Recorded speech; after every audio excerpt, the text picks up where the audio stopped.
I'm going to ask that everybody kind of be on point, and if somebody's already said something, don't say it again, please. Our first order of business is a hearing on House Bill 2206. And I'll ask that the reviser give us a overview of that bill.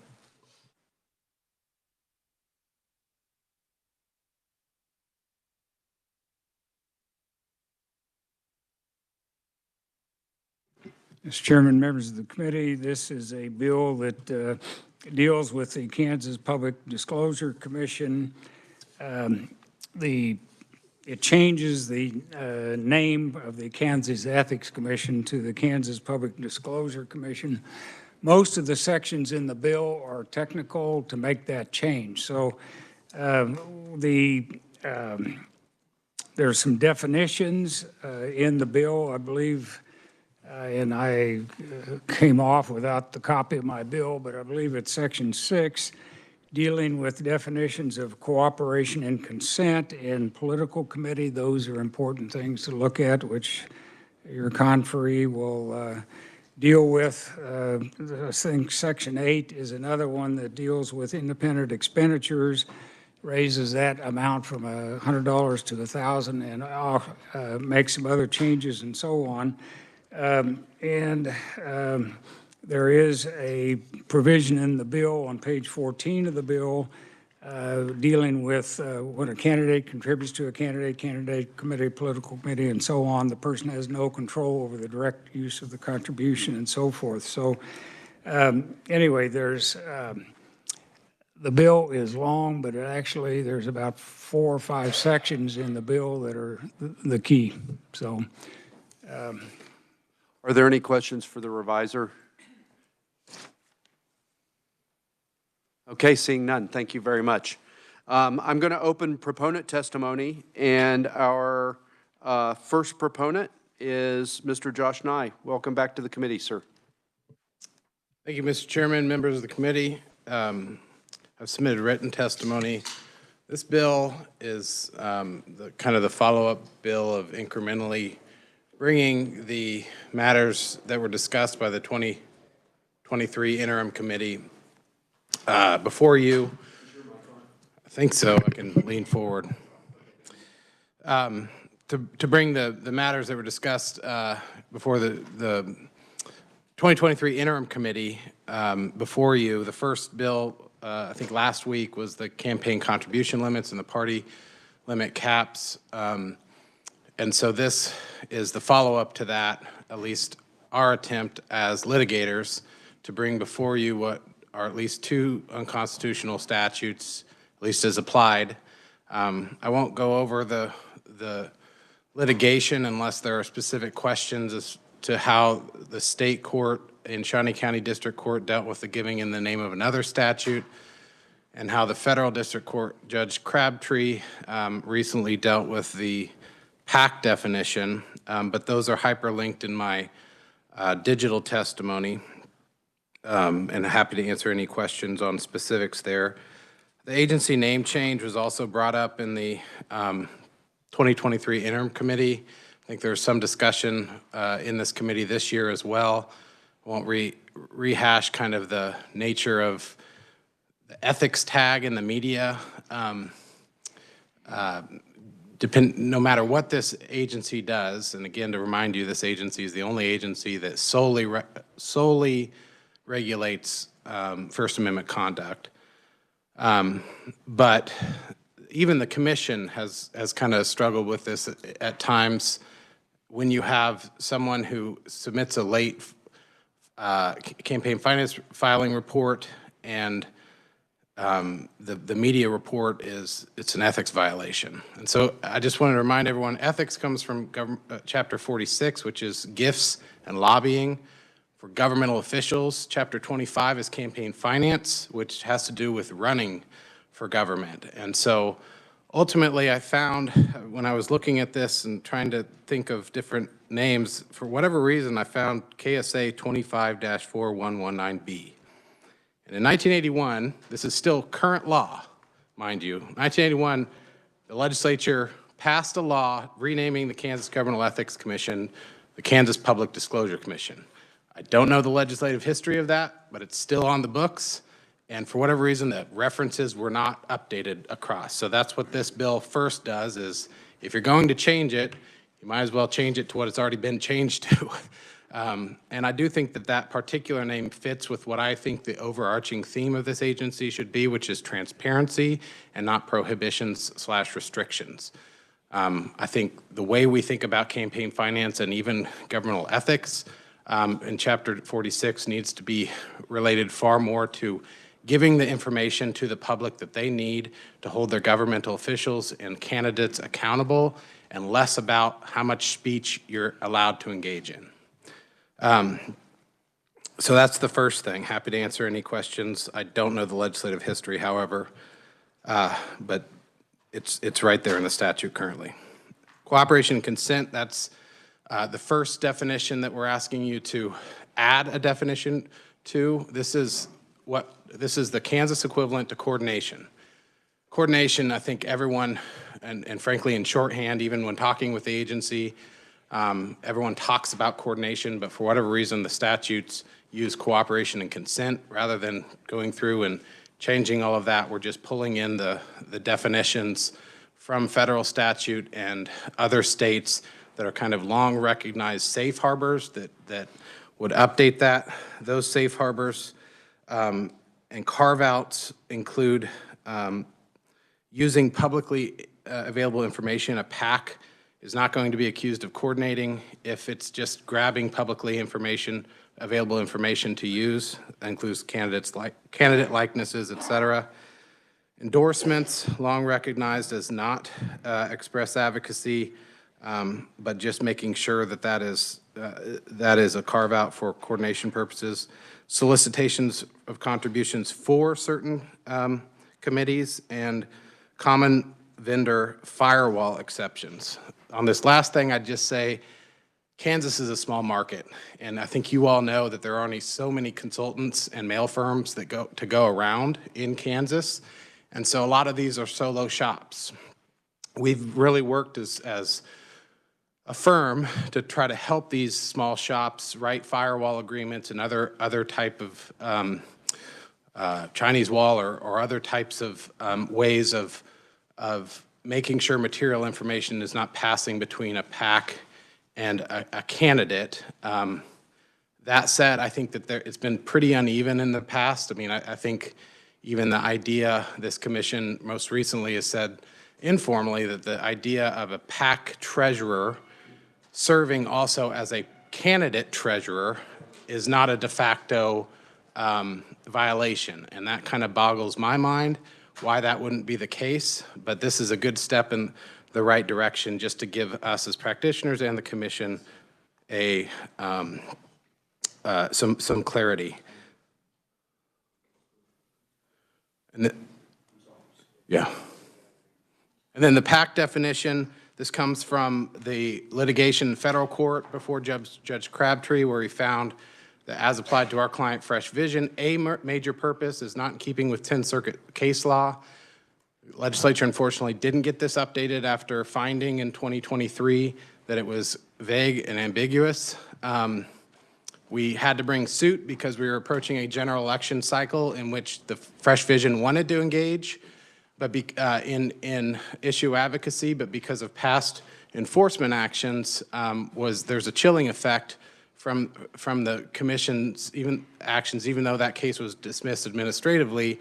And so we wanted declaratory judgment and an injunction to allow us to our clients to participate. So this pulls in definitions common across the country. I'm happy to talk about specifics, and I know that there will be kind of a back and forth potentially as far as where to set this. The main point I want to make is that this PAC definition is a continuum.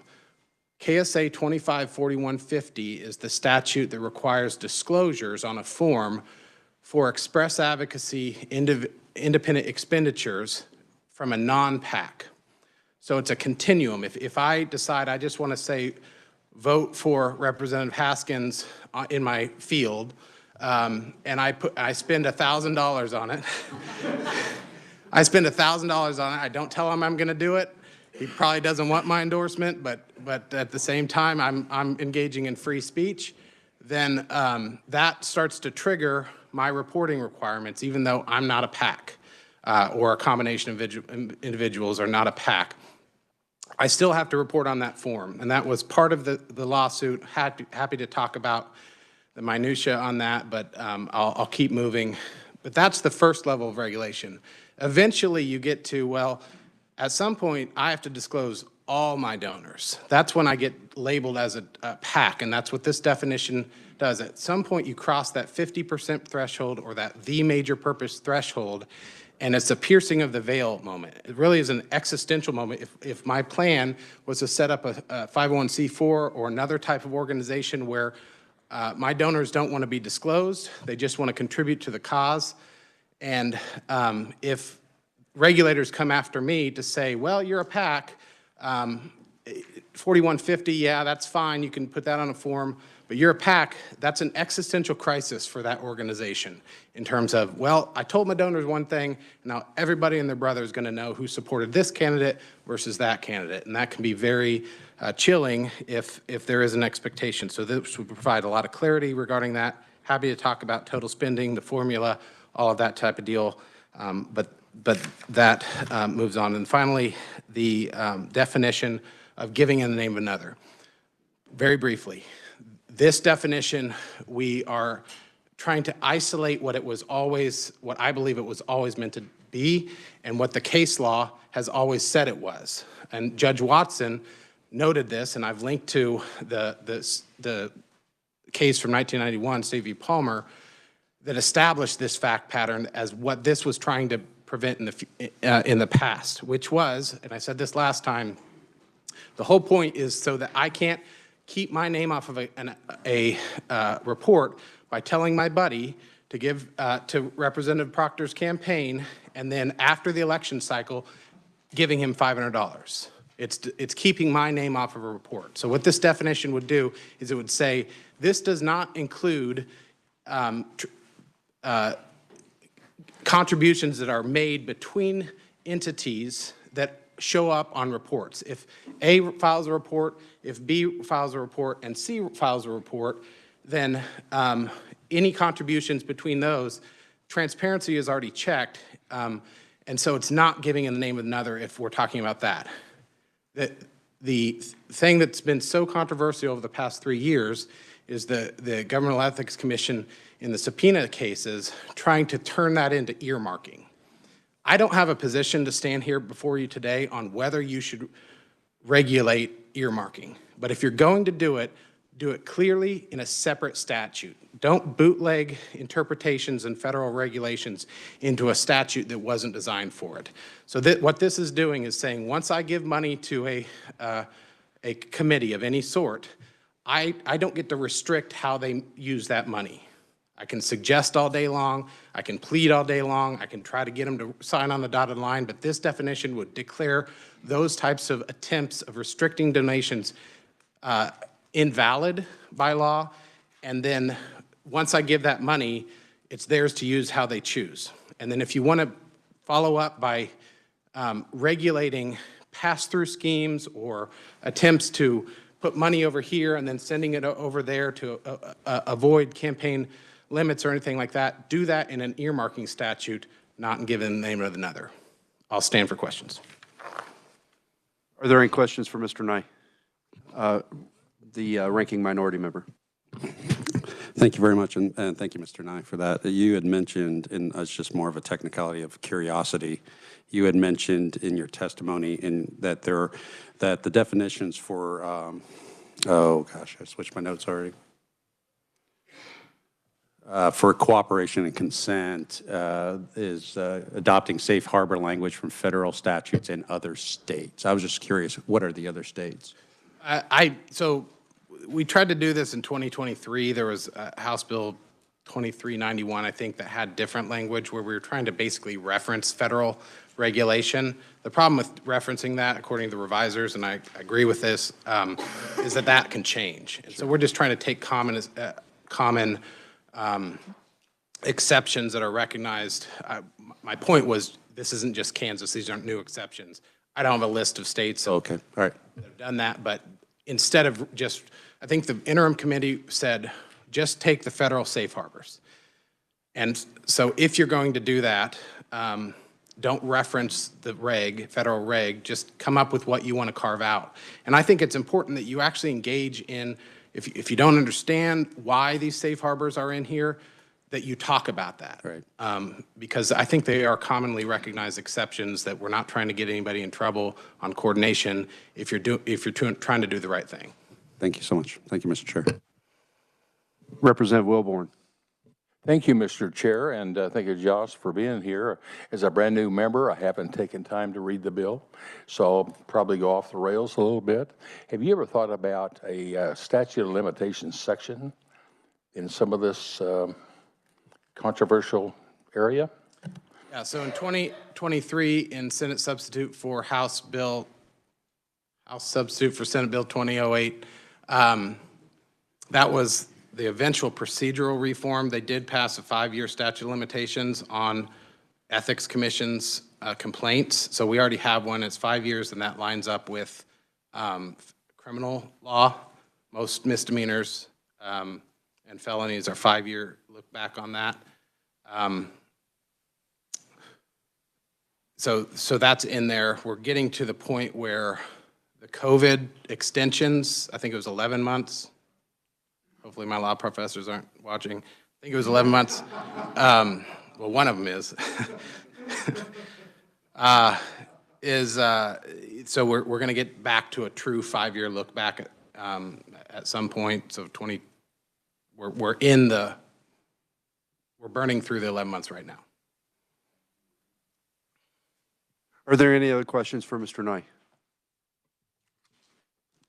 So did you work with any other folks in coming up with these definitions? Yes. So Institute for Free Speech, it was co-counsel in our PAC case. And so I worked with them on, and I think the interim committee received testimony on their scoring. Obviously, they're just one organization of many, but on their scoring of campaign finance laws across the country and how Kansas rates, they did flag this. They flagged definition of coordination and flagged grassroots lobbying, which is not before you right now, but it's similar, like the farmer in the field scenario. We're not trying to make those people register as lobbyists if you just happen to engage in issue advocacy with more than $1,000 or $100. So there are some of those things. That started in 2023, and then their legal team was co-counsel in the federal case with us. And so we were trying to write, excuse me, something that was, we believed was constitutional and would hold up under 10th Circuit precedent. The main thing is the major purpose test. Coordination, again, was flagged by them. Giving in the name of another just comes from in the state stuff, so I didn't work with anyone other than the people engaged in the legal processes around that. So you didn't, this wasn't run by or coordinated with any other folks here in Kansas government? No. At any time during the development process? No, I mean, some of the stuff comes from House Bill 2391. I am trying to avoid the whole like, well, this is Josh's idea type thing. Hopefully you'll receive other testimony. The last thing I would say is that we've begun discussions now that we have language. I think some language on these statutes was presented to you by former Executive Director Skoglund at the January 14th general hearing that we both testified at, where we were looking at those things. But now with Ms. Bull Stewart, who's taken over at least interim duties related to that, we're starting to talk about ways to, there may be some things that we just philosophically disagree on more regulation or less regulation. But in terms of unintended loopholes, we hope to close that and keep working. What I'm trying to elicit from you is that through this 3-year process of working on this, you've talked to the Ethics Commission at various points. You've talked to the governor's office at various points. So this isn't just Josh's idea. Right. Yeah, that's what I was trying to pull out of you. I don't want to rat anybody out that doesn't want to be said, but I've tried to reach out to bipartisan people who are interested in this subject. Mr. Lawrence with the governor's office testified at the interim committee, and we've continued in conversations with them just to, I mean, he had the best metaphor that you could have. I think I mentioned this last time in the interim committee's testimony, where he said, we just want to know where the goal lines are. And then, of course, every single person is going to try to maximize their advantage in the tax code, in the campaign finance world to compete lawfully. The problem with ambiguous laws is that we don't know what we don't know. And so, yes, to answer your question, we're trying to engage with those people, and I've been working with them regularly, as well as, you know, people in the AG's office, just to pick their brain and all that type of deal. So. That's what I was trying to get at. All right, is there any other questions for Mr. Nye? Okay, seeing none, thank you very much. I don't have anybody else listed as a proponent. Does anybody else wish to provide proponent testimony? Okay, seeing none, I'll move on to neutral testimony, and I have Ms. Caitlin Bowles-Stewart listed. Welcome to the committee. Thank you, Mr. Chair and members of the committee. I appreciate you taking time to hear me out. I am Caitlin Bowles-Stewart. I'm the General Counsel of the Ethics Commission. We had a meeting yesterday where majority of the commissioners were able to review this legislation and offer insights based on its implications. So the commission is neutral regarding this policy making outside of its legislative recommendations, as that is up to you all, but feels it is imperative to inform you of the implications that the regulated entity will deal with based on this legislation. I have provided written testimony, so I will keep this as succinct as possible, but I am going to change the order in which I address the major points of this legislation. The first area I want to address is the prohibition on giving in the name of another. This legislation, Mr. Nye's testimony was helpful in explaining the intent behind it. However, the text as written, I don't believe is able to achieve some of these goals. For example, the giving in the name of another prohibition is amending KSA 25-4154, which states that no person shall give a contribution in the name of another person. It is meant to prevent straw donors from hiding who the actual campaign donation came from. Its other policy purpose, though, is to prevent the exceeding of contribution limits. And I understand this committee is considering, and the Senate is as well, the raising of contribution limits, but I do not believe it has yet considered their elimination entirely. And so if contribution limits should consider to matter and be a policy that this legislature pushes forward, then the prohibition on giving in the name of another has to have some teeth. And the problem with this legislation is that it removes all the teeth that the prohibition has now. Essentially, Mr. Nye has explained that only reimbursement schemes are the only way that there's federal case law or state case law on giving in the name of another. Importantly, the commission's goal is compliance. So you won't see, there's not a ton of state litigation where the commission has had to take it up to that level. The goal is compliance and cooperation, not fighting to the end of time. Unfortunately, we've been in situations where that's been the case, but the commission's ultimate goal is compliance. The problem with the language in the giving in the name of another prohibition, I would like to specifically direct you to look at that section of the bill closely. I don't have the exact section in front of me. I can find the appropriate page. I believe it is on page 14, the new subsection E that they have added. So the concern here is that this additional prohibition, or the changes to this prohibition, basically just legalize giving in the name of another. The way this is drafted states that if there is any agreement that you should pass funds through different intermediaries, that agreement is null and void and has no effect. The problem with that is that would be the ultimate evidence that there was some type of agreement to pass things through. And if the way the statute is written, those are just declared null and void, there would be no way for the commission to enforce the prohibition that is not removed, but is basically rendered meaningless with the changes in this legislation. Additionally, I think that should be looked at very closely as to the implications that could have. It is essentially the equivalent of saying, it also says if it's on a report somewhere, then it's legal. But as the Ohio Secretary of State who presented to this committee on Tuesday stated on the issue of foreign nationals, individuals that can use these pass-through schemes are often using sophisticated transactions that have multiple steps that are nuanced and difficult for the public to be able to determine where the contributions came from. And the goal is transparency, and the goal, of course, is free speech, but it's difficult for the public to exercise its right of free speech if they're not sure who is contributing to what, if they can't follow the path. And so legislation must be able to have some teeth, because enforcement and compliance go hand in hand. They're two sides of the sandwich, and if they're not together, it falls apart. And the Campaign Finance Act loses its backing. So I would urge you to re-examine that verbiage. Perhaps the commission doesn't have any specific recommendations on text because they leave that with you all, but they want to alert you to the ramifications of the language as it is currently written. And my written testimony goes into this a bit more. I give the example of in the Chapter 46 world. This would be as if legislation was written that says, a bribe that is given to someone is legal as a matter of law because we say that it is. This is a problem with the text as it is written, again, and the implications of it. Moving on from the giving in the name of another prohibition, which again, I will touch on a little bit the earmarking issue.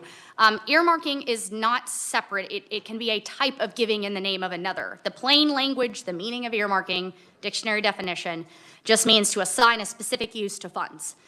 That can happen in various ways, and that could also happen as a kind of giving in the name of another. Sure, the State versus Palmer case from Kansas is about business reimbursement, but the federal prohibition on giving in the name of another, which is nearly identical to the Kansas one, it is 52 U.S.C. 3122, has numerous instances of case law where there are different types of these type of pass-through schemes. For example, United States versus Smuckler from the Eastern District of Pennsylvania in 2018. The defendant was tried in a criminal case there for using political consultants to disguise contributions as reimbursements to a campaign. That was prosecuted as an example of giving in the name of another that doesn't appear as he was using his businesses and his consultants as opposed to just reimbursing employees. But moving on again, that earmarking example it's a type of giving in the name of another, but it's not the only type of activity that prohibition is aimed at. The second significant aspect of this legislation I've addressed in my testimony is the definition of a political committee. The commission is not concerned necessarily about the major purpose versus a major purpose, but a couple of other aspects of the text. The first is a threshold of $5,000. Under this legislation, a group is not even asking the question of whether or not they are a political committee unless they have first taken in contributions or made expenditures of $5,000. That would result in approximately 100 PACs per year no longer registering at all. That is a pretty high threshold, and that's our contribution limits we are considering, you all are considering raising, but there's still Kansas races, a little goes a long way sometimes. And so that's just something, again, to keep in mind when creating a balance of allowing for maximum First Amendment activity while also ensuring transparency to the public is protected. The other significant concern the commission has with the political committee definition is how they calculate the total program spending.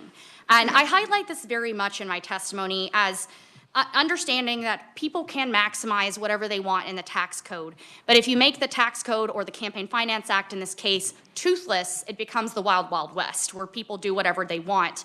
And again, this is a nonpartisan issue that no matter what side you are in the political aisle, we all want to play with the same tools and want to be clear that those tools have a fair game. So the concern with the total program spending definition is that it exempts transitioning funds between different affiliated groups. And the problem with that is, combined with the fact that it only looks at 1 year of program activity, it essentially renders political committees unregulated in Kansas. The commission would not be able to determine until it reviews the October reports who made expenditures of a certain amount or not, or until it reviews independent expenditure, or not independent expenditure, but the various campaign finance reports. And that is a denial of the public's right to disclosure, because they can't see who was a political committee, who brought in funds, until after the election has already happened. And this is, again, a textual thing that I think could be resolved by adjusting the language. Again, the general policy of offering clarity, Commission obviously is in favor of. But this registering that late, not being able to enforce it, and allowing the extreme gameability of the total program spending is a great concern. Finally, I wanted to draw your attention to the changing of the definition of cooperation or consent. Again, I understand coordination is more colloquially used and is more common in other jurisdictions. The problem with this text as it stands is that the safe harbors, it appears that the cart has been put before the horse. The safe harbors go farther than the prohibition itself does. So, for instance, the prohibition as it is written does not address agents of candidates. It does not explicitly address shared vendors, nor does it address the direct participation of candidates in express advocacy conduct. The safe harbors, again, the Commission didn't necessarily have issues with that, but that the prohibition doesn't do anything. So you're safe no matter what, essentially, with how the text has been drafted. And so these are just some concerns based on the language. I've spoken with Mr. Nye, and we've been cooperative on, I think we have the same goals, we just have different paths to get there. And so the Commission just wanted you all to be aware of the regulatory implications of this. And again, I very much appreciate you giving me this opportunity, and I am open for questions at the leisure of the chair. Are there any questions for the conferee? The ranking minority member. Thank you, Mr. Chair, and thank you for your testimony. And I appreciate just pointing out things of concern. And you did make a significant one on the page 8, line 38, where it's the $5,000. So if it's not $5,000, what would you feel comfortable with? I express caution. The Commission has tasked me with representing just the implications. They don't want to make a policy choice one way or another on this. My concern is just that the threshold, I don't know why there is necessarily a threshold at all. But again, I can't speak for the Commission on that. So if I can summarize, you don't have a recommendation, but if you do go with the 5,000, so if we go with the 5,000, have a clear justification of why, because it's kind of too loose as it stands right now. Is that about? As it stands, the implications of that would just cut out over 100 political committees. And a way, I don't have the statute in front of me, but a way to tier it would be to look at the current political registration levels in Kansas. For instance, I think it's the second or the third highest is a range from $2,500 to $5,000 of expected expenditures. So that could be a point of reference to clarify the text based on how political committees already register in different tiers. That does help. Thank you very much. Thank you, Mr. Chair. Thank you, and I'm going to jump in. Chair's prerogative here. You just said that you don't know why there's a limit at all, a floor at all on the definition of a PAC in terms of expenditures or contributions. Is that what you just said? I wasn't exactly sure why that $5,000 threshold existed first, not the over 51%. That's the major purpose test. But you don't think there should be even a $5,000 floor? I didn't say I didn't believe that. I'm unsure of the policy ideology behind setting. Well, I can tell you what the policy ideology is. If two people get together and decide to paint the side of their barn with a, Pat Proctor for Kansas sign, that they're a PAC because they spent $30 on spray paint and they did it together as a group. And now they've got to disclose, disclose what shop they bought their paint at and who gave them the money for the paint and all that. I mean, I think that's why there's a floor, because some things are just grassroots advocacy, not political action committee activity. Absolutely, and I appreciate and understand that. That is why I just wanted to suggest looking at the optional different tiers if you wanted to consider a different threshold. All right, Representative Simmons. Thank you, Mr. Chair. So in your opinion, do you think there could be room, as I'm listening to this discussion, I think the chairman makes a great point, but my thought is also the expense of things like a mail piece. You can, in certain districts, you could send a mail piece for under $5,000. So I feel like there might be a middle ground that the committee could discuss where things like what the chair addressed can be considered, while also ensuring that the intent of the law is maintained. I don't have a solution for that, but I think that I think there's a middle ground we could probably find. Yes, I appreciate that. And that's why I wanted to direct you all, that's why I'm here, is to direct you all to those PAC tiers to help you look at other portions of the act to engage in your policymaking. Are there any other questions for the conferee? Okay, seeing none, thank you very much for your testimony today. Thank you. I don't have any other neutral conferees listed. Is there anybody else wishing to speak as neutral on this bill? Okay, seeing none, I will move on to opponent testimony, and I have no opponents listed. Is there anyone wishing to testify as an opponent to House Bill 2206? Okay, seeing none, I will close the hearing on House Bill 2206 and open the hearing on House Bill 2016. Mr. Advisor, could you give us a rundown?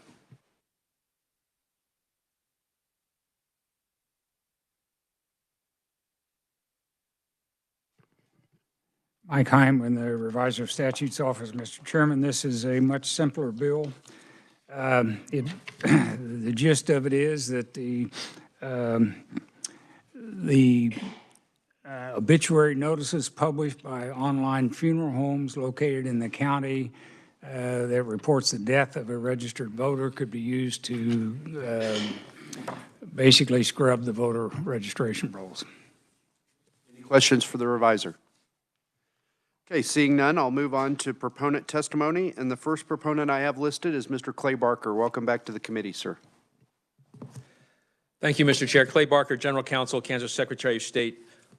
Mr. Chair, members of the committee, we brought this bill, and it's a pretty straightforward change to the statutes. First, about 20,000 Kansans who are registered voters are removed off the voter rolls every year because of a deceased transaction. There are three general ways we get, or the counties get the information that someone is deceased. The primary method is that KDHE sends us weekly a database download of everyone who's received a death certificate in Kansas, and that's a pretty easy match on the voter rolls. The second is we're supposed to get from the Social Security Administration annually a death index of everyone that's died in the country, and we can compare that to our voter rolls. And the third way is obituaries, which right now are limited by law to obituaries in a newspaper of general circulation in the county. So the question you probably should be asking to yourselves is, why do they care about obituaries when they have all these great databases? First, I've talked to the people at Vital Records, and there are ways someone can die and it be publicly known. This isn't like a serial killer gets you, but it's not in the databases. First, if someone dies out of state, they don't get a Kansas death certificate. Or if they die out of country on vacation, if they're waiting for an autopsy, everyone knows they're deceased, but they don't have a death certificate yet. Or occasionally, and apparently this still happens, someone who's old, doesn't have any benefits or property dies, and they're just buried at the back of the farm. They don't get a death certificate, they should, but everyone knows they're deceased. The problem with the Social Security annual death index is that sometimes the federal government gives it to us, all the states, and sometimes they don't. And there seems to be no logic to it. We'll get it one year, the next year it'll be denied. Mr. Caskey has asked someone at this senior manager at Social Security about it, and they said, well, just keep asking until you find a lawyer that'll give it to you. So we can't always count on that. So the obituaries are kind of a fallback to find people that you don't always get. Maybe someone who lived in a county but then went to a retirement home or hospice out of state, died, and you get the report in the obituaries how you find out about it. So what's changed recently is we've noticed that there are more and more obituaries at online funeral homes and fewer in newspapers because they just either don't publish them as much or people won't pay to put them in. And we wanted to expand that to make sure counties can use it. Now, county election officers are very aware that you have to be careful with an obituary that you get the right person. And they're very aware of the problem. Sometimes you have a John Sr., a John Jr., but then over time, Jr. becomes Senior, and the third generation becomes Junior. You have to make sure you have the right person. And so they know to make sure they get the address, the name, they can verify that it's the right person, but the obituary serves as a legal basis to flag the person. And the county's request is just to have essentially legal cover, that if they do get it from an obituary, they're not doing something against the law. And Mr. Chair, I'll stand for questions at the appropriate time. Mr. Speaker Pro Tem. Thank you, Mr. Chairman. Hi, sir. How are you doing? Good to see you on the Elections Committee again. So my question is where is the gap between the information that KDHE gives you when you get a death certificate and an obituary. So why are you needing to get information from the obituaries if you're supposed to be getting it from KDHE? Mr. Speaker Pro Tem, because a Kansas registered voter could die out of state, Missouri or Oklahoma, and they will not get a Kansas death certificate. They should be on the national list, but we don't always get that reliably, and so the obituaries kind of fill in for that small group that aren't there. Okay, so are you guys going to start scrubbing obituary notices for all 50 states then? And if so, how are you doing that? So the bill only allows the counties to use obituary notices from funeral homes in the county. Currently, county election officers, and Mr. Pyfos here can probably explain better the details, look at the local newspapers for obituaries to find people that have died to make sure that they've been flagged to be removed. Okay, so if they're looking in the county, then KDHE, because it's in their county, should have that information. But we're now saying, I feel like this issue is getting conflated a little bit. So you're asking for obituary information that is being used if somebody were to pass away outside the state, but you're wanting to also use the obituary information for information we should already be getting from KDHE because they died inside the county that they're in. Yeah, so it'll be a duplication, and the primary source is always the KDHE death certificate download, but the obituaries are a supplement to this to make sure we catch as many people as we can. Not catch is probably the wrong word, but identify people who have deceased to remove them from the voter rolls. Okay, thank you, Mr. Chair. Ranking Minority Member. Thank you, Mr. Chair, and I'm reading, and thank you for your testimony, and I'm reading your testimony one more time. So just to be clear, are you there? The county clerks are currently looking at newspaper obituaries and flagging those. Is that correct or incorrect? Yes, that's correct. Okay, and so it's just so now you're just asking if we can also look at funeral homes, do the same practice, but use their obituary as a flag to purge that or to investigate that name. Is that correct? Correct. That's Okay.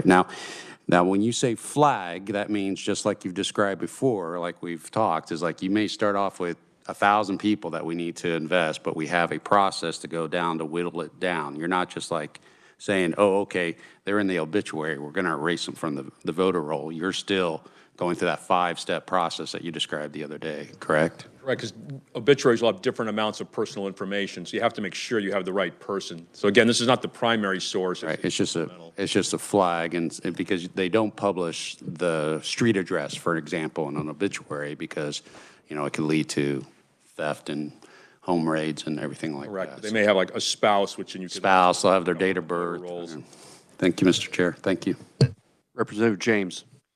So this is obviously a problem. You see it as a problem. Is there a number of deaths that you're not catching? Is there some figures you could throw out? Representative, we don't have a number of deceased voters that are not caught through all the different procedures. I mean, if we knew who they were, they would come off. But I do occasionally will find someone that died out of state that's still on the voter rolls 5 years later and just nobody realized it. And then sometimes someone will send enough information that we can take them off. We can't just take a phone call or a letter from someone saying, well, this person has died, because, I mean, they could write a letter about any of you and have you come off the voter rolls if we don't have actual proof of it. Got it. And by we, I mean the counties. The Secretary of State doesn't. Okay, so there's not, you don't know if there's thousands or hundreds. You have no idea. Representative, we have no idea, but I believe it would be a very small number, because the death certificates will catch almost everyone that dies in Kansas. It's a small number that die outside, and we do on and off get the National Social Security list. Thank you. Representative Bergkamp. Thank you, Mr. Chair. Kind of on that note, I assume you have some sort of threshold where if you're catching a lot, you might be like, well, are these valid or not? Like if you had 1,000 pop up, you'd say, well, that's probably not reasonable that we'd have this many notices that we're getting through the obituaries online. Does that make sense? So like if they're maybe not real or something, you'd say, okay, something's not right. The county election officer would always have to use some judgment and discretion on what they see. And again, Mr. Pyfo is a county election officer. He can probably explain a little more better the mechanics than I can. Yeah, and I mean, small counties I'm fine, but like Sedgwick County, I mean, you're not going to know a lot of the names that come across. I had one more question, but I'm drawing a blank on it right now at the moment. So might have to circle back. I will move on to the next committee member, Mr. Speaker Pro Tem. Thank you, Mr. Chair. So a few months back, pertaining to this issue, and I absolutely agree that we do need to update the, no one's going on and reading newspapers anymore about who died in the local community. I mean, maybe there's some of that still, but I would say the vast majority of it's most likely online. So this update does make sense. My question, though, is a conversation that we had a few months ago regarding pointer data and people who pass away or move to an out-of-state location. Has your office looked at the possibility of pointer data and understanding if somebody has actually moved out of state and then starting an investigation, or if they did die and you're not getting the unreliable federal government Social Security list, because that sounds like the federal government. But if you're not getting that, then have you guys taken steps to look at people who do have more information available that you could purchase in order to find if these people are still in the state of Kansas or deceased or moved on? Yes, and Mr. Caskey, who's now the president of the National Association of Election Directors for the United States, had their meeting last weekend. That's one of the things they talk about is different techniques states use to go through their voter rolls and what's effective and what gets too many false positives and is probably not a good investment of public funds. So they do look at that. And just as an example, what I've learned from practice is a lot of times when people go to a hospice, even if it's out of state, I mean, the point of a hospice is you're probably going to die in the near future. They will not change their voter registration because they still have hope that they will be able to come back to their home. And sometimes that's a little hard to always flag everyone that's moved for deceased transactions. Thank you, Mr. Chairman. Thank you, Mr. Barker. So could you provide numbers as to the amount of fraudulent pings that these states were getting that were attempting to do this, so that we can at least look to see what the match rate possibly is, or just or isn't? I mean, is it a 95% match rate with 5% that aren't matching successfully? I think some numbers would be helpful. Thank you, Mr. Chair. Representative Bergkamp for the second time with the thought now in his head. Thank you, Mr. Chair. My memory came back that if somebody's incorrectly removed from this process, would they just vote provisionally then? Yes, they'd still be on the... They show up to vote and are not on the voter rolls. They vote provisionally. The county election officer will go back and try to find out what happened. If they see there's a deceased transaction, they'll work with the voter to make sure it's the right person and put them right back on. Okay, thank you. Which, Does showing up to vote count as evidence of life? as long as it's the right person, Mr. Chair. Need a document or, okay. All right. I remember in the Army, putting a deceased transaction in for someone by mistake was a really hard thing to reverse. But Yes, yes. Are there any other questions for Mr. Barker? Okay, Representative Meyer. Thank you, Mr. Chair. Thank you, Mr. Barker, for being here. Could you tell me, so I believe another representative on the committee had asked approximately how many deceased voters aren't being picked up, but can you tell me approximately how long it usually takes for the state to find the deceased voters and remove them from the rolls?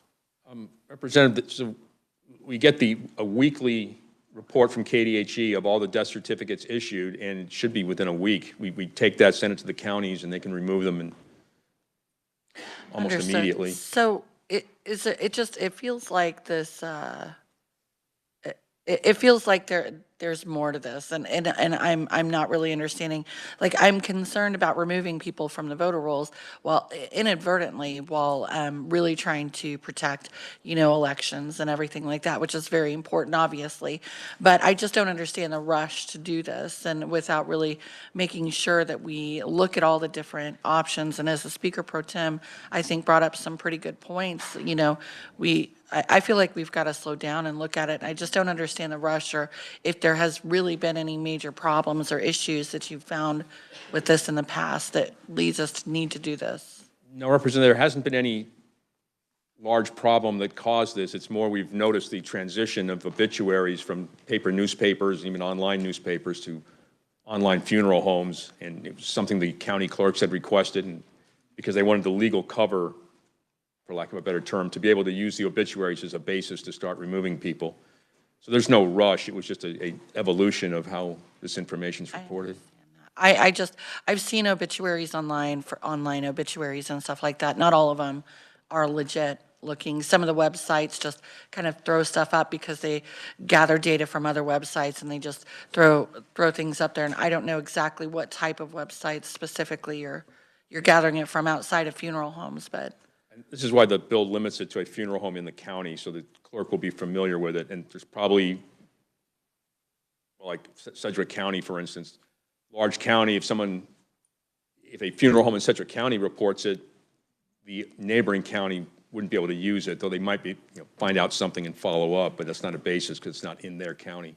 Yeah, I understand that. I appreciate your answer. I just have some concerns. Thank you. All right, are there any other questions for Mr. Barker? Okay, Representative Chauncey, this is going to be the last question because I want to get to the other bill. That's fine. Just a real quick question, I guess. Since we do require voter ID here in Kansas, I mean, is this absolutely something that's absolutely necessary to remove this voter off the roll, since if the person wasn't deceased, we do them disservice by taking them off the roll?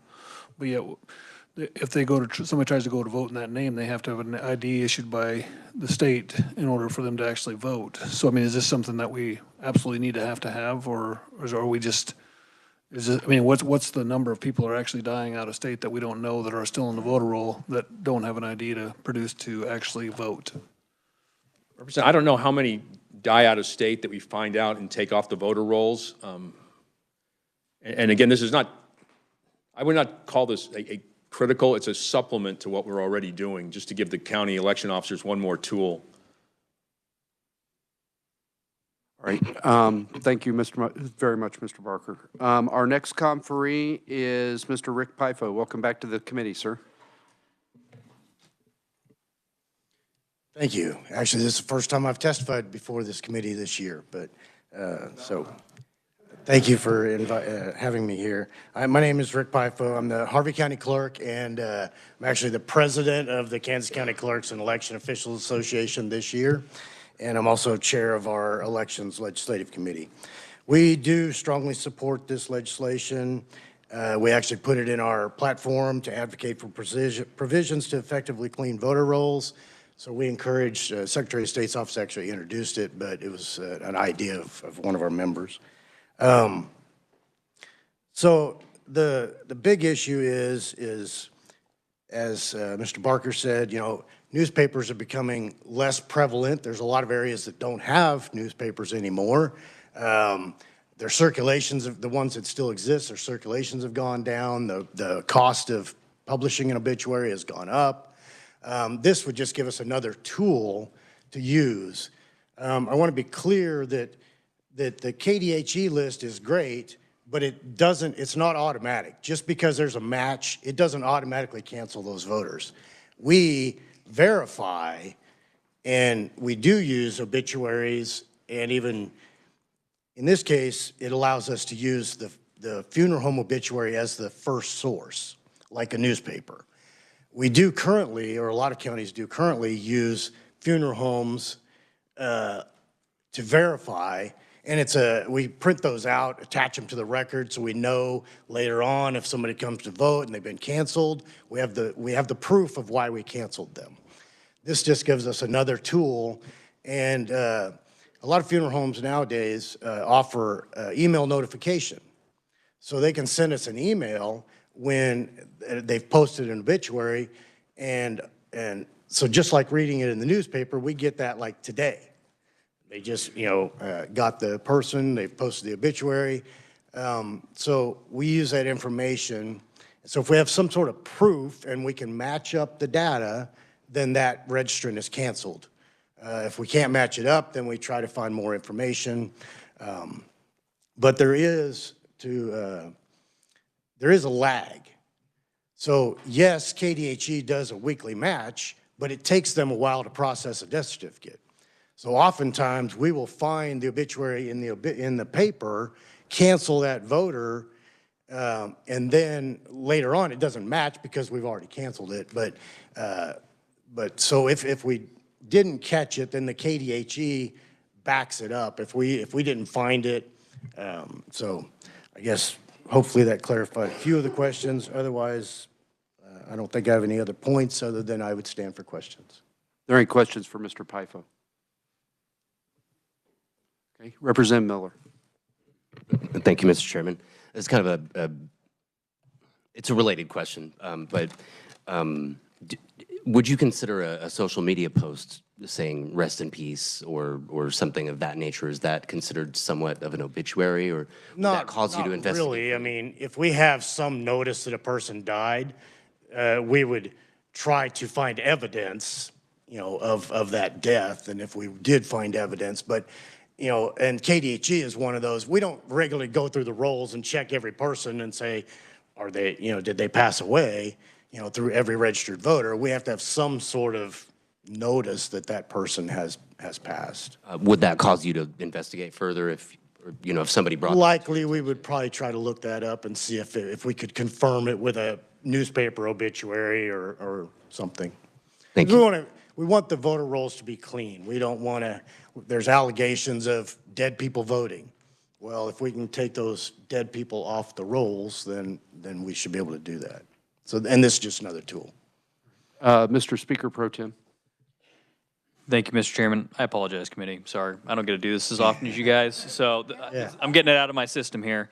So, real quick question. So, at the local county level, how often does your office work with or talk to, say, the county mortician? Is there any crosstalk there as far as trying to match individuals up that they have processed? I mean, they're sending the information obviously onto KDHE, but is there any crosstalk with what happens there at the local level for you folks? I've talked to my local funeral homes a few times, but usually, like I said, nowadays the funeral homes, at least mine, do it. They'll send an email as soon as they post an obituary, and that would be what would be nice to be able to use here instead of the newspaper. I mean, basically, I tell people we're required to read the newspaper every day.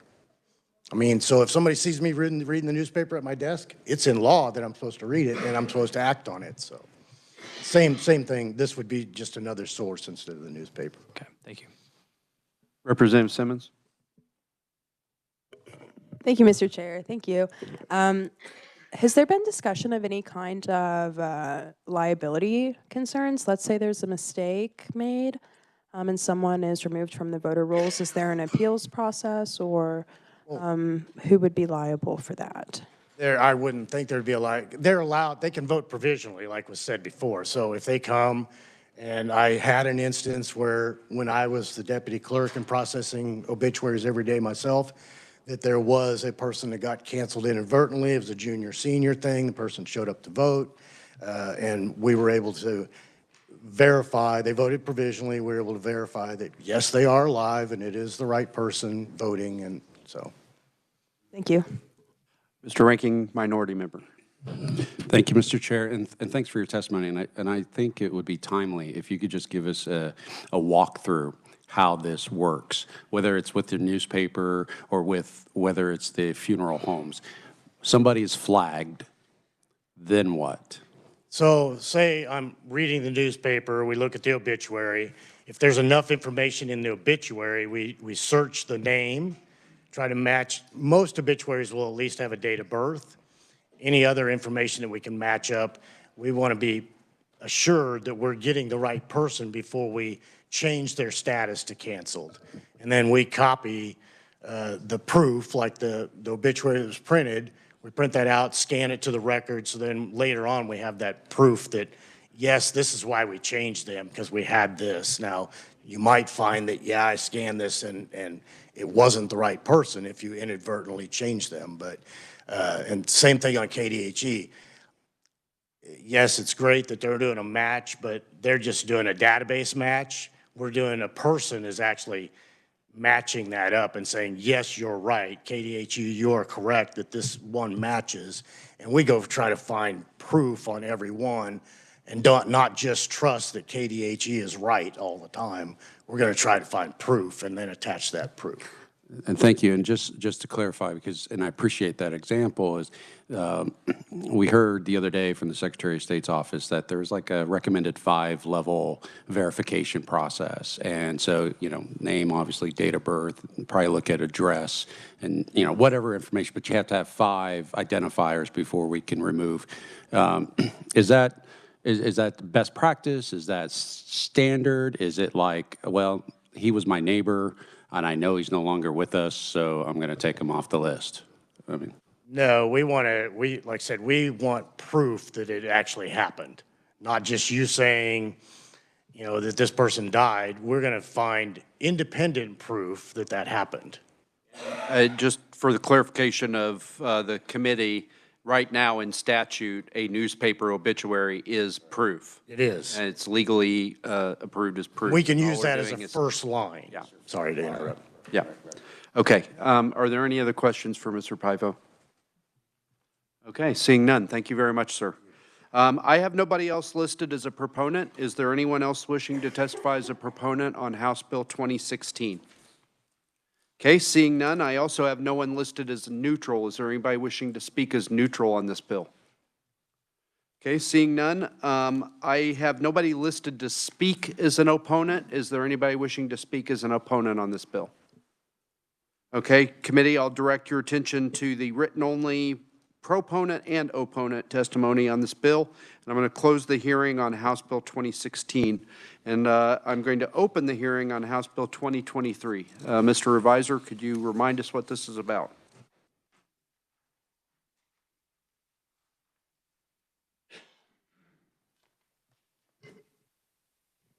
Mr. Chairman, members of the committee, this bill creates a new crime of interference with an election official, which is defined as intimidating, threatening, coercing, or attempt to intimidate, threaten, or coerce an election official, whether verbally, in writing, or through physical acts, with the intent to impede or interfere with their official duties or retaliate against that election official for performing their duties. Election official is defined in subsection D. It doesn't include poll agents, and the section doesn't apply to any enforcement of action taken by an election official against an election judge and so on. It makes the crime a level 7 non-person felony.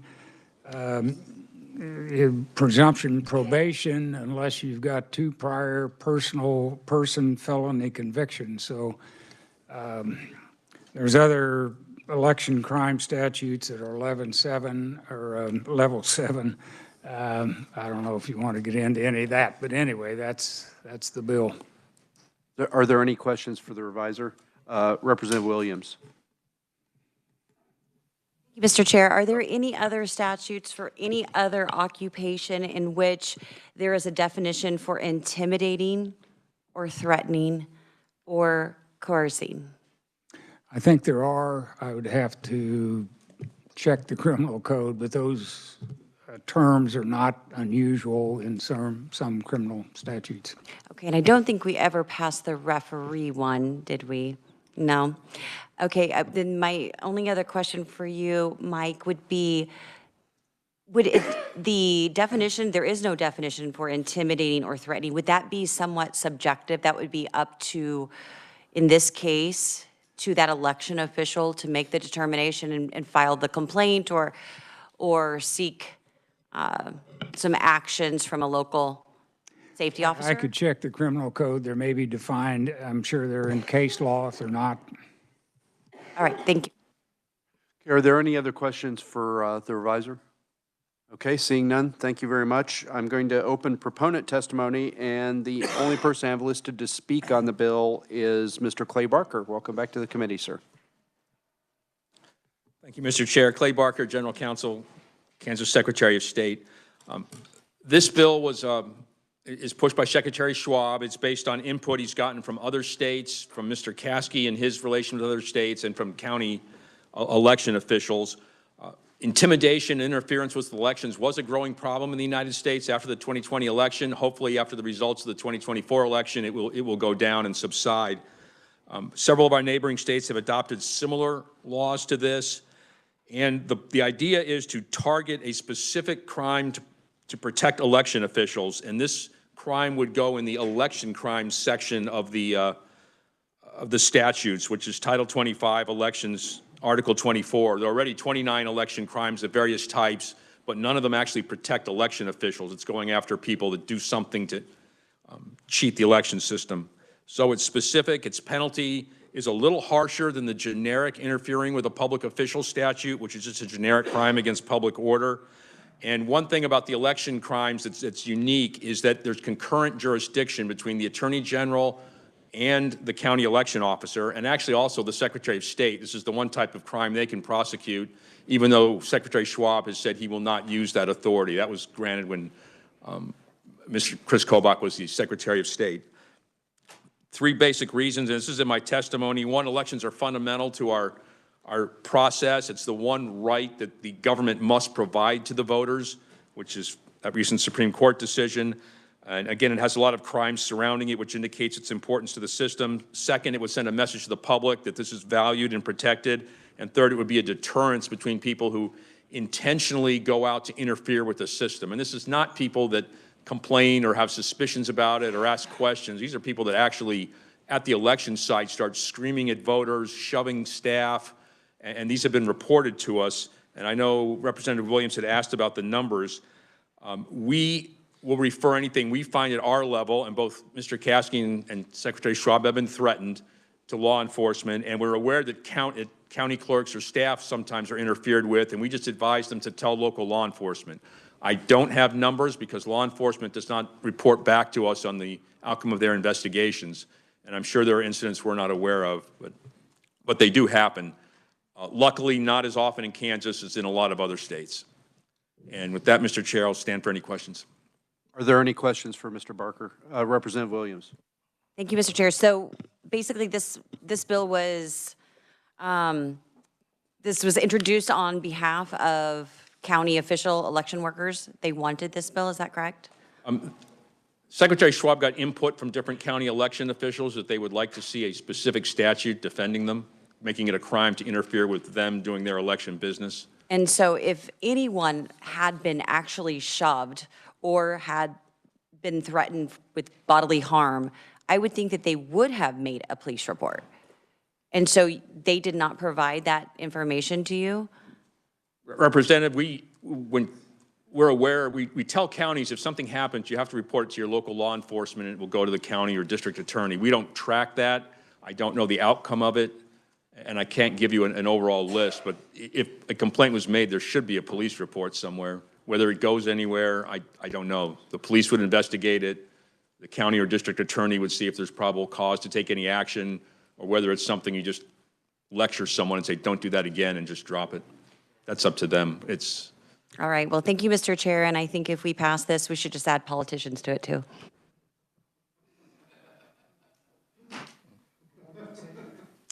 And Representative, I realize in our line of work, I mean, just public affairs, people get hot and emotional and make angry comments all the time. I'm sure you've all suffered through that quite a bit.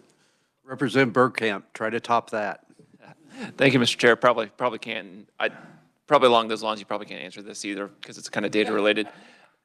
I guess you're probably not aware of anybody that's actually been charged with assaulting a Kansas poll worker or election worker, or like actually been sent to jail for it.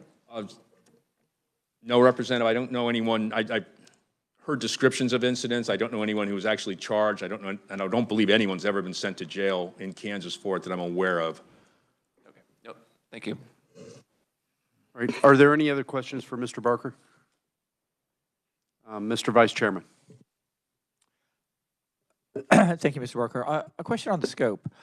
So the election officials, so anybody there at the, at the voting area, whether they're the election judge, it's not just the employees of the county, it's also, I guess they're not volunteers, but they're paid for the day to work. It would be all the people that are paid for would be considered a part of it. Yes, Representative. It's limited to the election staff, so the judges or the election workers performing their election duties, nothing outside it. Okay. So it's generally going to be on election day or at the polling place for advanced voting.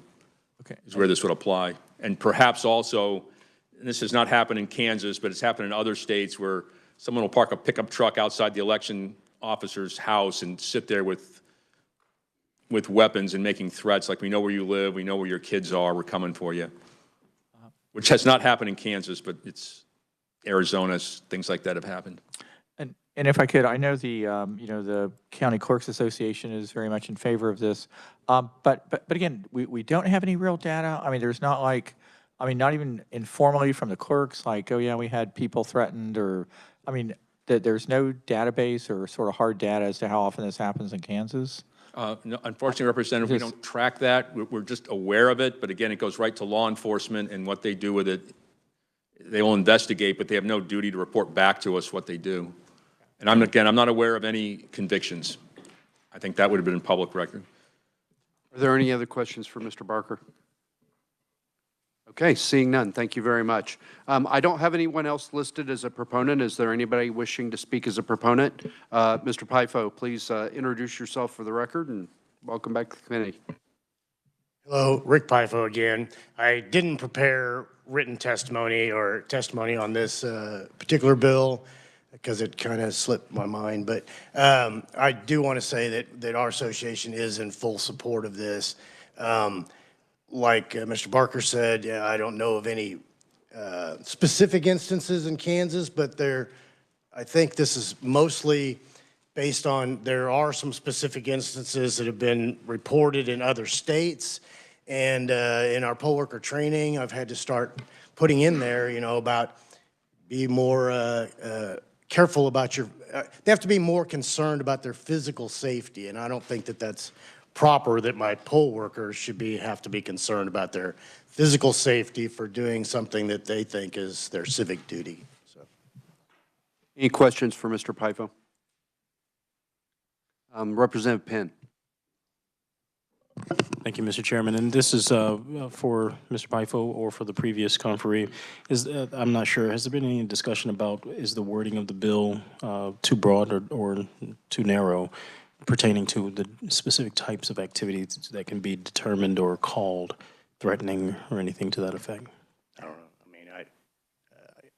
I mean, I can't speak to that really because I'm not a lawyer and I don't know what. Well, okay, well, let me, if I may, Mr. Chairman, in your experience, what types of activities have you seen that would qualify under that? They're very limited, but I think that this bill should be considered as more of a deterrent to somebody committing that crime or coming in and threatening a poll worker. If they know that they're going to have a possibility of committing a felony, then it would be more of a deterrent to stop those instances from happening than actually, you've done it, now we're going to put you in jail.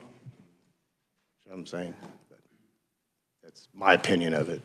All right. If there are no other questions for Mr. Pifo, thank you very much for your testimony. Committee, I will direct your attention to the written only testimony from Ms. Mary Stang, and I will close proponent testimony. Is there anyone wishing to speak as neutral on House Bill, what are we on, 2023? Okay, seeing none, I'll close neutral testimony. I have one person listed to speak on WebEx as an opponent, Mr. Roger Lomshek. Are you on the line, sir?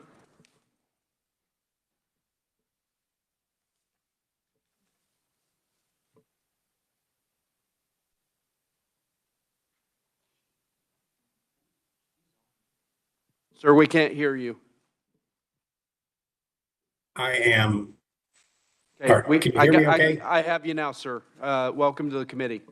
I'm unable to hear you. Can you hear me now, sir?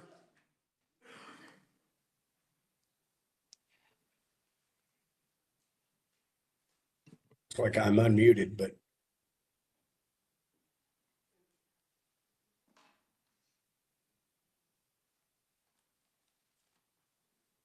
We got Sir, the sound working. Can you hear us now, sir?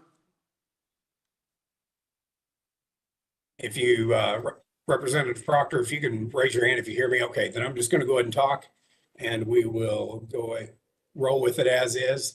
I've got the YouTube on, but that's obviously has a delay, so it's not really very helpful. Okay, on its face, this sounds like a reasonable bill. But based on what Mr. Barker and the other gentleman stated, it sounds like it's a bill for things that have never happened. As a small government guy, like most Kansas voters, I'm not a big fan of new laws without a demonstrated need for them beyond whatever statutes currently exist. The poll agents are an essential check on the election process to maintain and restore faith in the security of our elections. Anything like this bill that creates a criminal charge with such vague and undefined language will have a chilling effect on the willingness of people to serve as poll agents, much less perform the full range of their statutory duties. HB 2023 explicitly exempts all election workers from the proposed statute when taking enforcement action against another election worker, but it explicitly removes that protection from poll agents who are statutorily designated as observers to ensure legal processes are followed.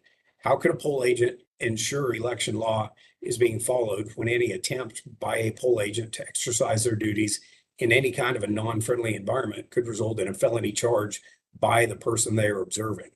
It's something that I think is very concerning and is probably going to scare a lot of people away from serving as a poll agent, because should they observe anything they have a question about or they're unsure about, they would be very afraid to speak up. My history as a committee precinct member down in Crawford County is that I've trained and supervised poll agents since 2022. At this point, we've got a great relationship with our county election officials, and our poll agents have proven themselves to be professional observers who have conducted themselves appropriately. Poll agents' simple existence can create a lot of discomfort with poll workers who are not used to having somebody observe the process because they feel like they're being graded. This can create some tension, which can create, or in our case did at our first election, create a little bit of a heated situation. We were initially ordered to leave the polling places as soon as polls closed before we were able to observe the closing of tabulators and printing of the tabulator report. Secretary Schwab became involved, cleared up the misunderstanding that had caused this, which allowed us to stay and finish out performing our duties as poll agents. If this law had existed, our initial and legally justified refusal to leave while we were consulting legal counsel could have resulted in police arresting us for election interference. And that's something that just the mere threat of a law like this, especially when there are existing statutes that would cover any real attempts to intimidate or to interfere with the election process, seems like not the best idea, and is potentially going to reduce the ability of poll agents to put eyes on the process and let people know that our elections are safe and secure. You start scaring poll agents away, now you lose that independent observer, and that opens up the door to more questions and more doubt of what were you hiding, even though it's not necessarily somebody hiding stuff, it's just the appearance of it. That's my great concern. And I apologize, I don't know what's going on with sound, that I'm not able to hear you speaking. If anybody has any questions or if it can come through, I'm happy to listen. Are you able to hear me now? Okay, committee, we're going to go ahead and move on. Apologize, I'm not, I can hear you now if you're able to. Can you hear me? I can, sir. Okay, does anybody have any questions for Mr. Lomchek? Okay, thank you very much for your testimony, sir. I have nobody else listed as an opponent on this bill. Does anybody wish to speak as an opponent? Okay, I've got a lot of written opponent testimony, which I'll direct the committee's attention to, and I'm going to close the hearing on House Bill 2023. Committee, I had hoped to work two bills today, but it's the hour's late, so I'm just going to take up House Bill 2057 today. This got sent back to the committee for some additional work, and so I will entertain a motion on 2057. Representative Penn. Thank you, Mr. Chairman. I move that we reconsider and pass out House Bill 2057 favorably for passage. Okay, do I have a second? Second from the Vice Chairman. All open discussion. Does anybody have any discussion? Mr. Speaker Pro Tem. Thank you, Mr. Chairman. I have an amendment. So the amendment would be adding a severability clause to the legislation. And that's as simple as it is. All right, I've got a motion to amend, and I've got a second from Representative Penn. While they're handed out, is there any discussion? Representative Penn. Thank you, Mr. Chairman. Mr. Speaker Pro Tem, this particular amendment that you're offering, the action of it is to create a severability clause. Would it be, what would be the total effect of it? Was there a contention? Why exactly are we bringing this piece? Thank you, Mr. Chairman. I think that, you know, when dealing with not only state law, but also federal law with the U.S. Senate and also two statewide positions, I think more or less just an insurance policy. I think it's just smart to add it. Okay. Is there any other discussion? Mr. Ranking Minority Member. Thank you, Mr. Chair. So I'm a little concerned because the testimony that the Speaker Pro Tem gave stated that it wasn't our rights to do this based on the Constitution. And now it's like, well, just in case we're wrong, we're protected by this? Is that what this is? Mr. Speaker Pro Tem. Thank you, Mr. Chairman. No, actually, I've been down this road before in this committee with several other elections bills. And one of the things that I typically like to do is add severability clauses, especially after having issues in the past with federal judges and especially ones based out of Kansas City that like to rule by judicial fiat from the bench. Okay, I appreciate the humility and honesty of that answer. Thank you, sir. Okay, is there any other discussion on the amendment? Okay, seeing none, would you close on your motion? Thank you, Mr. Chairman. I move my motion. You got a second? Okay. All right, committee, you've heard the motion. All those in favor of amending signify by saying aye. Aye. All opposed, no? No. The ayes appear to have it. The ayes do have it. We're back on the bill. You still have the floor, Mr. Speaker Pro Tem? Thank you, Mr. Chairman. As I was talking to some individuals, I think that there's a part of this bill that should be updated. It just seems a little long to me. The 10 years in order to be a registered party member of 10 years, I think that that's something that this committee should consider and narrowing that time limit as to how long somebody is a part of that party. Is that a motion to amend? Yes, Mr. Chairman. Okay, do I have a second from Representative Miller? Okay, could you hand out the amendment, please?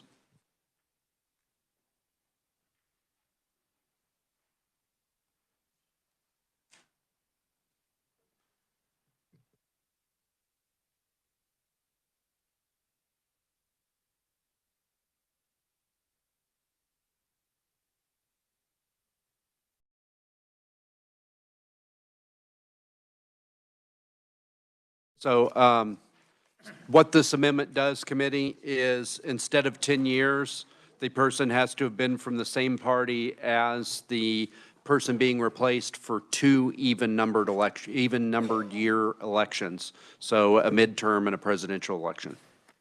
4 years, potentially 4 years, could be less. The election just happened. Is there any more discussion on the amendment? Okay, I think I've got a second from Representative Miller. Is there any more discussion? Okay, Mr. Speaker Pro Tem, would you like to close on your motion? Thank you, Mr. Chairman. I close and move my motion. Okay, you've heard the motion from Speaker Pro Tem. All those in favor signify by saying aye. Aye. All opposed, no? No. The ayes appear to have it. The ayes do have it. We're back on the bill. Mr. Speaker Pro Tem, you still have the floor. Thank you, Mr. Chairman. I have another amendment. This one is in regard to the Secretary of State's office certifying the appointments. Okay, I've got a motion to amend. Do I have a second? Second from Representative Penn. Mr. Speaker Pro Tem, would you like to say anything more about this amendment, what it does? Thank you, Mr. Chairman. So what we basically are doing here with this amendment is we're adding a new section, or 3 new sections specifically, to each of the offices, and just saying that after the appointment has been made, so the recommendation's made, the governor selects the individual, and then the Secretary of State's office certifies that election. There any questions for the bringer amendment or discussion on the amendment? Okay, seeing none, Mr. Speaker Pro Tem, would you like to close on your amendment? Thank you, Mr. Chairman. I close and move my motion. Okay, you've heard the motion from the Speaker Pro Tem. All those in favor of amending signify by saying aye. Aye. All opposed, no. The ayes appear to have it. The ayes do have it. We're back on the bill. Are there any more discussion on the bill? Okay, seeing no discussion. Mr. Chairman, I close. Okay, as amended. Mr. Chairman, I move my motion that we pass out House Bill 2057 as amended favorably for passage. Okay, and I can't remember who seconded. Who seconded? Mr. Vice Chairman, do you renew your second? Okay, committee, you've heard the motion. All those in favor of passing House Bill 2057 favorably for passage signify by saying aye. Aye. All opposed, no? No. Okay, the ayes appear to have it. The ayes do have it. Thank you, committee. I would not have believed it. Yeah, I would not have believed it 20 minutes ago, but we're actually still going to leave 5 minutes early. Committee, for the, I am going to work 2106 on Tuesday, so if you have any amendments for that bill, please have them ready. I'm also going to work 2206. And I'm going to talk to some of the conferees on the other two bills, and I don't know if we'll proceed on them or not. I want to talk to the conferees and talk to some of the interested parties, but be prepared to work 2106 and 2206 on Tuesday. If there anything for the good of the order? Everybody's zipping up their backpacks and going to recess. Okay, we're adjourned.